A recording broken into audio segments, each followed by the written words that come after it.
Maybe you have felt it. You walk into your own home and something feels heavy, like the air itself is carrying a grudge. The old ones knew that feeling, and Diné tradition tells that they did not answer it with fear. They guarded the home the way you tend a fire, with order, with morning prayer, with the balance the elders called hojho. Tonight I will share, with respect, how they kept the darkness at the door, and why their way still works. So pull up a chair and sit with me a while. This is a teaching for the evening hours, and I will give it the way it was passed to me, carefully, with respect for the ones who carried it first. Let me start with that feeling, because I think you know it better than you want to. A house can change on you. The rooms are the same rooms. The furniture has not moved. But you come through the door one evening and something in your chest tightens instead of loosening. Meals go quiet. Small arguments start over nothing and refuse to end. Sleep gets thin. Even the dog seems restless. You start finding excuses to stay out a little longer, and so does everyone else who lives there, and nobody says out loud what all of you are feeling. The house is heavy. Now, a modern person will reach for modern words. Stress. Bad week. Everybody is tired. And sometimes that is all it is. But the old ones had a wider way of seeing it. They taught that a home is not just walls and a roof. A home is a living arrangement, a small world with its own order, and that order can be kept, and that order can be disturbed. When the order is whole, the house breathes easy, and the people in it do too. When something disturbs it, everyone under that roof feels the weight, and the children and the animals feel it first. So before I speak of protection, I have to tell you what the old ones believed they were protecting the home from. And here I will walk carefully, because this is ground where my people walk carefully. In Diné tradition, there is a way of speaking about harm that moves between people. Some call it bad medicine, envy that has soured into something with intent behind it, words spoken against a family with the wish that they fall. A wrongness that a person can carry into a house the way you carry smoke on your coat. The old ones took this seriously. But listen to what they did next, because this is the whole teaching in one breath. They did not fill their children's ears with it. Among my people, dwelling on dark things, naming them over and over, that itself was understood to be a door you were opening. What you feed grows. What you rehearse, you invite. So the old ones spoke of these things rarely, briefly, and only for the purpose of teaching protection. And that is exactly what I will do tonight. You will notice I am not going to describe how harm was done, or by whom, or with what. That is not carelessness on my part. That is the tradition itself. The elders taught that the remedy deserves the daylight and the harm deserves the silence. There is something else the old ones understood. They taught that bad medicine is not strong on its own. It is opportunistic. It is like water looking for a crack. A home that stands in order, where the morning is greeted, where the people speak well to each other, where the fire is tended and the door is respected. That home does not give it anywhere to settle. But a home already out of balance, full of quarrels left open like wounds, full of words nobody should have said, that home has cracks. Not because the family is bad, because the order has been let go and disorder is the door. Do you see what that means? It means the old ones did not guard the home by fighting darkness. They guarded the home by keeping it in harmony, and they trusted the harmony to do the guarding. Hojo, they called it. Beauty, balance, right order, all of that in one word, and no English word carries it whole. A house in Hojo protects its people the way a healthy body resists sickness. That was the shield, not fear, order.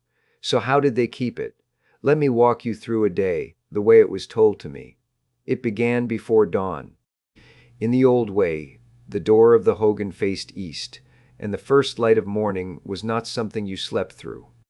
The old ones taught that dawn is when blessing moves through the world, and a person who is up to meet it, standing outside the door, greeting the new day with a prayer and a good heart, has started the day inside the order of things.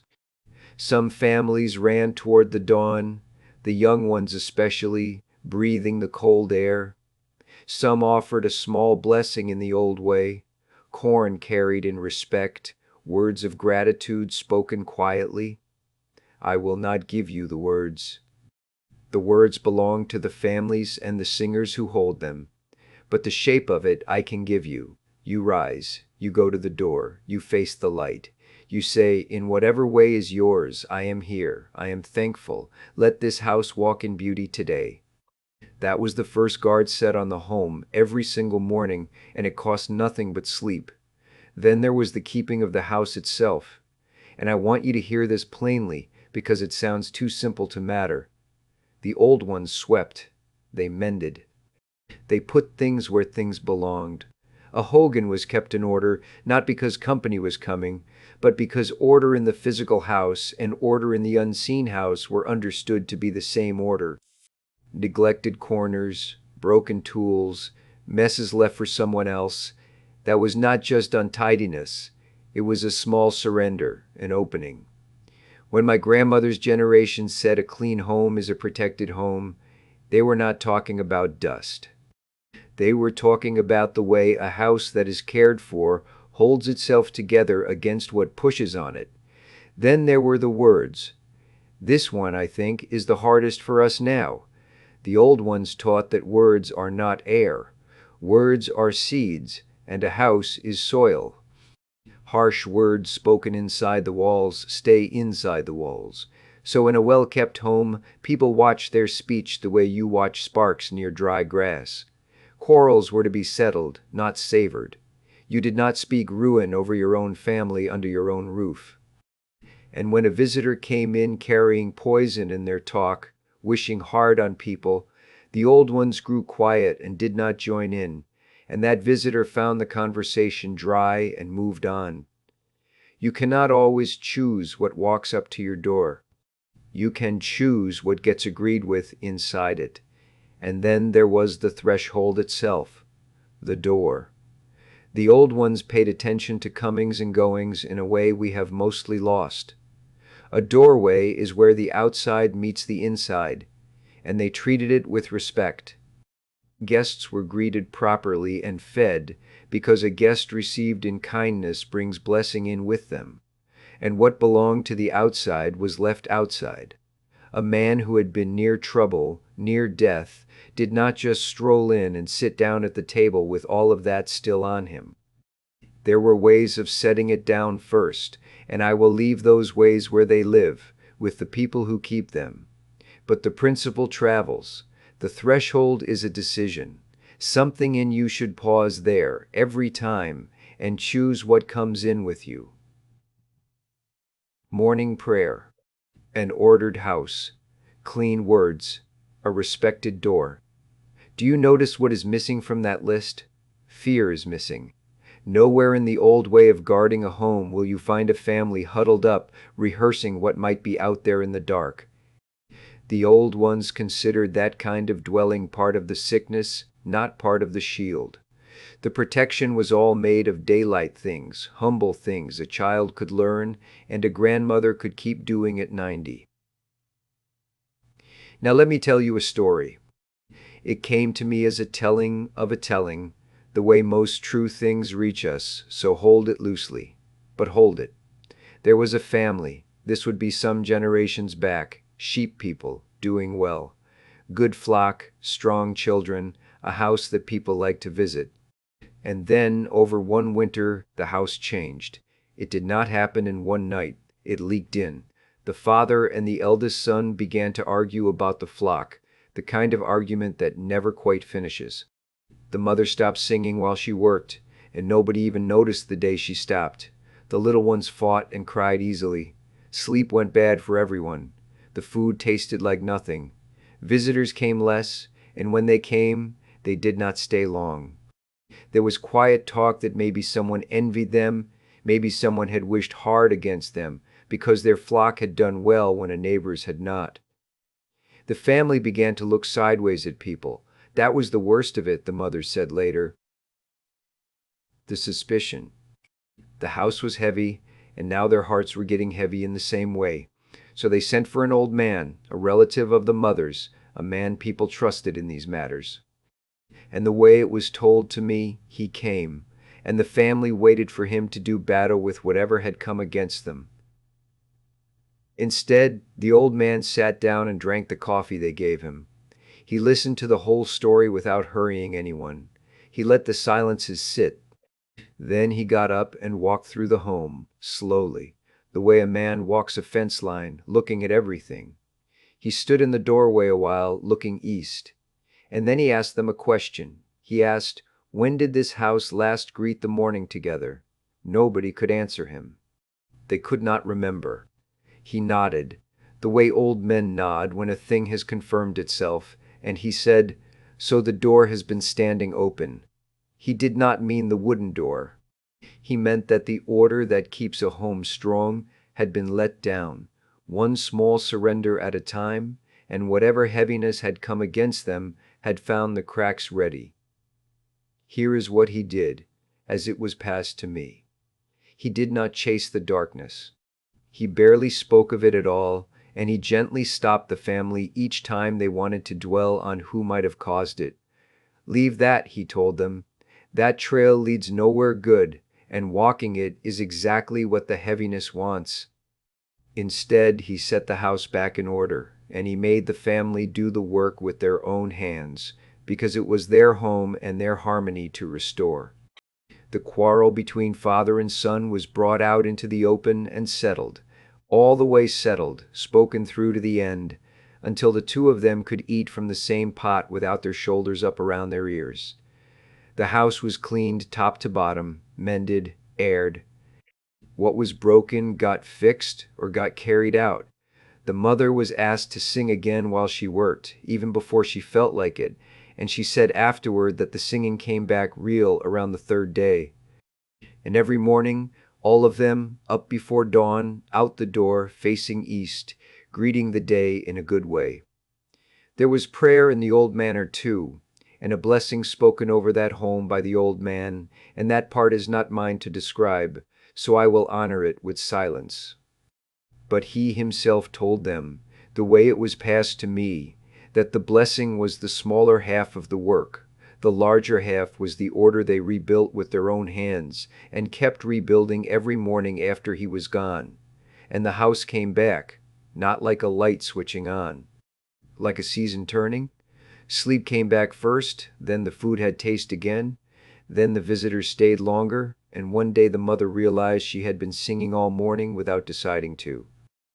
The heaviness had nothing left to hold on to, and it went the way smoke goes when the fire is finally burning clean. I think about that old man's question often. When did this house last greet the morning together? Not, what came against you? Not, who do you suspect? He looked straight past the darkness and asked about the order, because he knew where the real ground was. You do not spend your strength fighting shadows.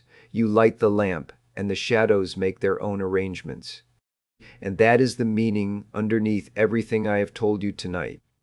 In the old way, protection was never a war. Protection was a restoration. The elders did not teach their grandchildren to live crouched and watchful. A person who lives in fear of bad medicine has already lost most of what bad medicine could take, and they lost it to nobody but the fear. What the old ones taught instead was tall and calm. Keep your house in Hozho, and you will not need to be afraid. Not because nothing dark exists. Because darkness is weak against a home that is whole, the way cold is weak against a tended fire. You do not argue with the cold, you feed the fire. So now, let me speak to you directly, because some of you did not click on this video out of curiosity. Some of you clicked because your own house feels heavy right now, and you were hoping an old voice would tell you what to do. I will tell you what the old ones would say, translated into a life with car keys and Wi-Fi, and none of it requires you to take on my people's ceremonies, which are ours and are not needed here. The shape of the teaching travels. It always has. Greet your morning. You do not have to run toward the dawn on the cold mesa, but be up to meet the day on purpose, at the door or at a window, before the phone gets its hands on you. Face the light. Say thank you to whoever it is you say thank you to, or simply to the day itself. A house where someone greets the morning is a house that has started guarding itself. Put your house in order with your own hands. Clean it like it matters, because it does. Fix the small broken things. Carry out what is dead weight. I cannot explain to you in any way a laboratory would accept why a scrubbed floor and a mended door change the feel of a home. I only know the old ones were right, and you will feel it by the third day, like the mother and her singing. Watch the words inside your walls. Settle your quarrels all the way, not halfway. Do not speak ruin over your own people.